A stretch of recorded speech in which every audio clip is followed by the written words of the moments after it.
ମାଗଣା ଗ୍ୟାସ୍ ସିଲିଣ୍ଡରକୁ ନେଇ ସରକାର ଦେଲେ ଖୁସି ଖବର। ଏମାନଙ୍କୁ ମିଳିବ ଲାଭ। ଘରେ ଘରେ ପହଞ୍ଚିବ ମାଗଣା ସିଲିଣ୍ଡର।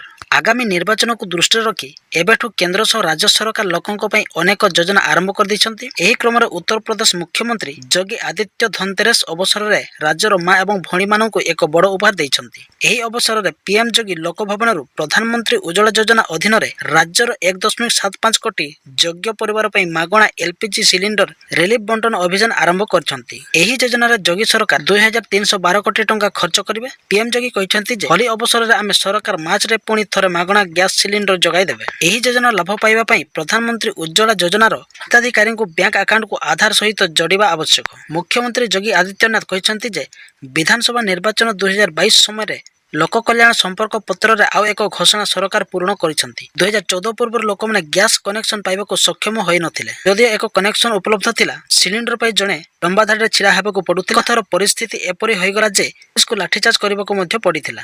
ଉଜ୍ଜ୍ୱଳା ଯୋଜନା ମାଧ୍ୟମରେ 50 କୋଟି ଲୋକ ଉପକୃତ ହୋଇଥିଲେ।